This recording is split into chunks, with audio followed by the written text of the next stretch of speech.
This could be interesting. A new CNBS video with the title Speculation Around SpaceX-Tesla Merger Builds Up. Welcome to many months ago, CNBS. I wonder what caused this to appear today.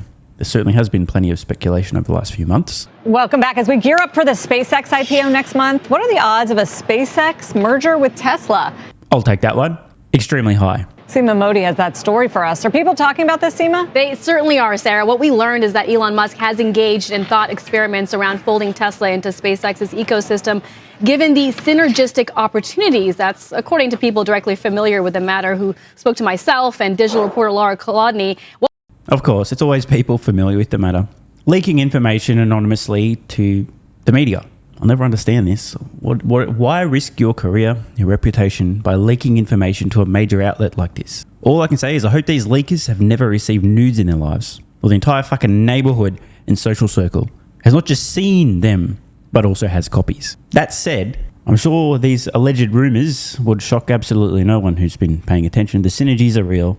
Makes a hell of a lot of sense. So the idea that Musk has conducted some thought experiments about how this might work, I'm so shocked. What we found, first and foremost, Tesla and SpaceX share talent. Musk is CEO and sits on the board of both companies, as does his brother Kimball. SpaceX board members Antonio Gracias and Steve Jurvetson previously sat on Tesla's board. And there's another key figure, Charles Kuhman, who serves as vice president of materials engineering for both companies. He's known, guys, for playing a central role in troubleshooting key design issues for both businesses. In fact, we're told engineers from SpaceX and Tesla often collaborate on solving issues related to energy, GPU constraints. Now, a deal of this size would be complex, with SpaceX having a potentially market cap of $1.5 trillion once it goes public, while Tesla is currently sitting... Are they high? Did they just say 1.5 trillion? You know what? I'm going to give her a pass. Here's why. Even though that number, I don't know where that came from. The job of the folks on CNBS isn't to have a deep understanding of the topics they discuss in passing on a day-to-day basis, but instead to be capable of both speaking to camera and saying what's being spoken into their earpiece at the same time. She probably misheard 1.75 trillion, I'm going to guess. But while we're paused here on screen, why does CNBS say that Tesla's market cap is currently at $1.61 trillion? It'd be closer to about 1.36 trillion at almost $4.30 a share. I guess attention to detail is not their strong suit, then again, nor is it mine. At around 1.6. Legal experts we spoke to said that a SpaceX-Tesla merger wouldn't really invite antitrust concerns, but would raise some important questions on valuation. Tesla shareholders will want to know, how are they getting compensated, and if it will be a one-for-one trade, while SpaceX investors will likely want to know if they are overpaying.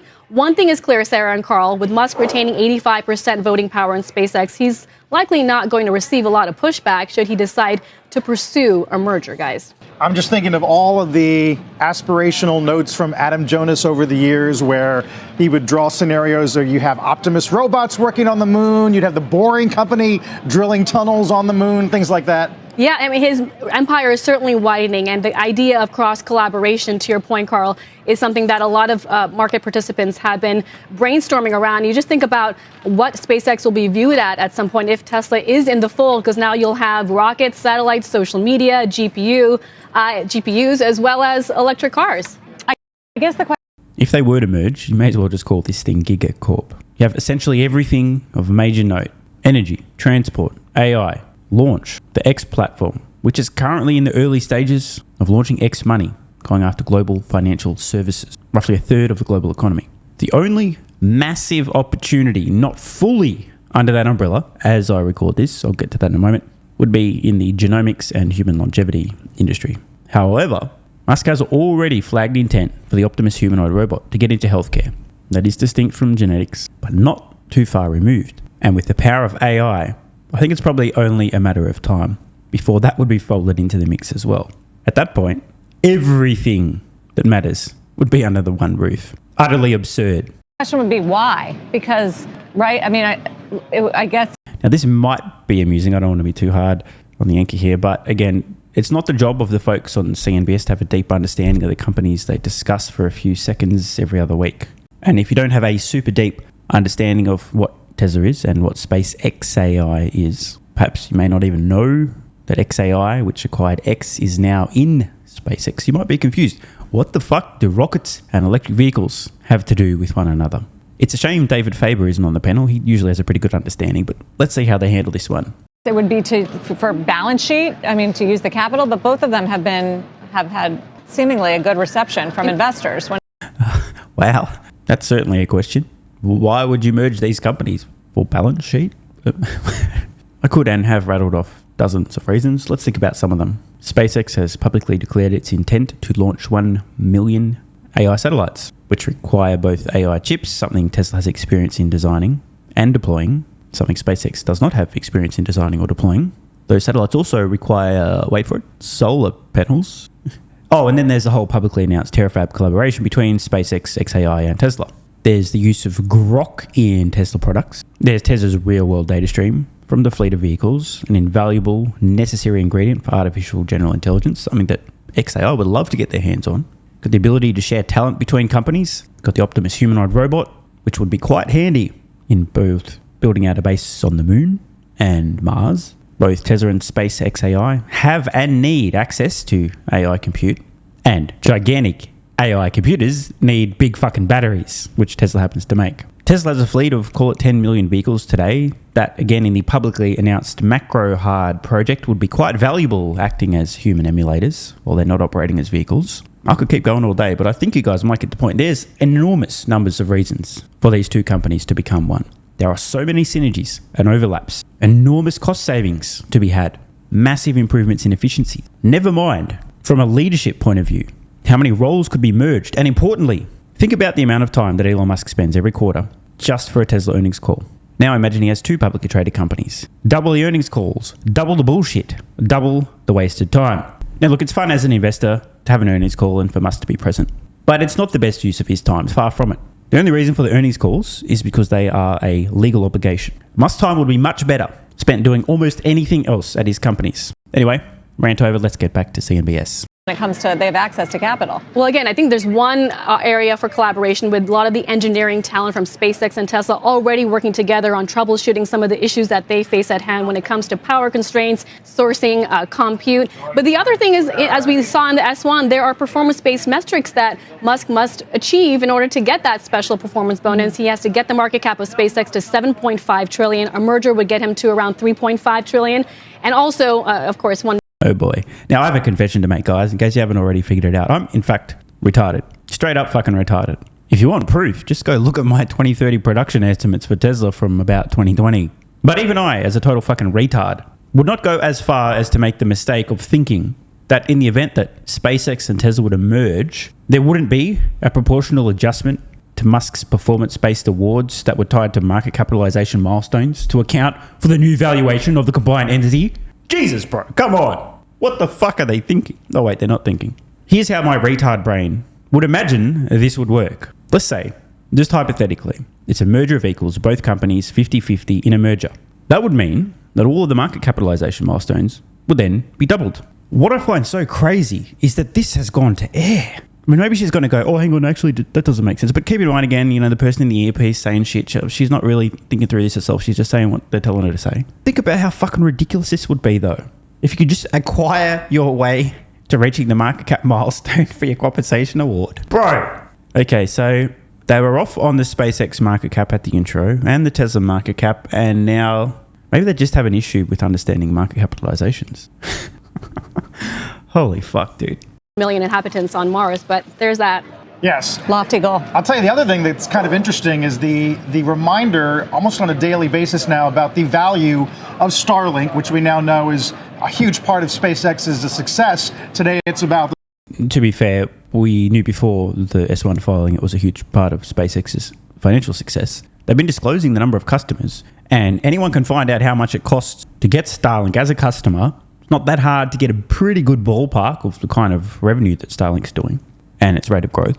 Story, whether or not they hiked prices on the Pentagon during the Iranian war, but then just a few moments ago, the American Airlines announcement, another carrier using it for Wi-Fi.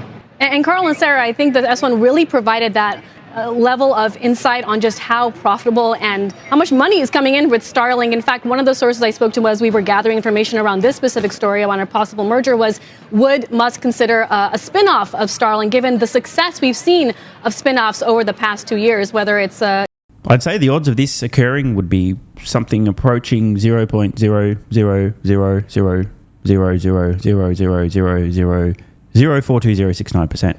Now, it is true, many years ago, Musk had floated this idea of a potential Starlink IPO in the future. A lot's changed since then.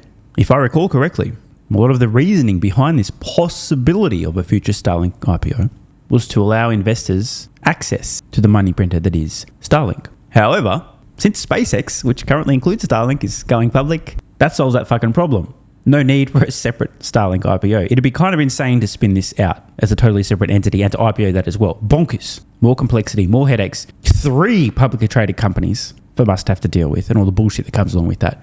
Good fucking luck. I'll be interested to hear what these insiders allegedly said when this idea was brought up. GE or some of the healthcare companies. Oh, apparently that's the end of the segment, so we don't get to find out how that story ends. Good thing I already told you guys the probability of that happening. 4 months ago, I posted a poll on X asking Tesla shareholders if they also wanted to own SpaceX. The overwhelming majority, more than 96% of the people who voted yes or no wanted to own SpaceX stock as well. That's a lot. Now, just to be clear, this obviously doesn't represent the average Tesla shareholders. As we know, people who are following me or seeing my posts on X in general have massive dicks, big brains, and a lot smarter, more capable, competent, and less retarded than the average Tesla shareholders. It's just true. But this was a very interesting insight. This showed that the smartest and most well-endowed Tesla shareholders, almost essentially all, want to own SpaceX stock too. Soon after, I conducted another poll, this time not just asking Tesla shareholders, but most of the voters probably are, should SpaceX merge into Tesla? On this poll, 89% of the yes or no votes were yeses. An unbelievably high percentage of people wanting to see this happen. A month ago, much more recently, I asked whether or not SpaceX AI and Tesla would eventually become one, and you won't believe this. Literally 100% of the people who voted in this poll thought that it was inevitable. What an incredible result. I mean, if I didn't know any better, I'd think that was a rigged poll, 100%. And most recently, I asked this: will you be investing in SpaceX? 67%, let's just round it to 69% of the yes, no, and undecided votes were yes. 2/3 of the people already having decided, yes, I'll be investing in SpaceX. Another almost 18%, because we're excluding the people that just wanted to see the results, undecided. So obviously some of those will become yeses. So safe to say, a significant percentage of Tesla shareholders would also like to own SpaceX. A significant percent of Tesla shareholders will in fact be buying SpaceX, and a significant percent of Tesla shareholders would like to see SpaceX and Tesla become one. This would certainly be my ideal outcome. Want more content? Early access? Bunch of perks? Click the links in the pinned comment. AG1 has been part of my daily health protocol for almost half a decade. It's packed full of vitamins and minerals and helps me fill in nutritional gaps while supporting energy, digestion, and immune function. It also has prebiotics and probiotics to promote gut health. I take my health very seriously, and so should you. Try AG1 today by visiting drinkag1.com/SMR or click the link in the pinned comment and enjoy a free welcome kit with vitamin D3 plus K2 and AG1 travel packs. That's drinkag1.com/SMR.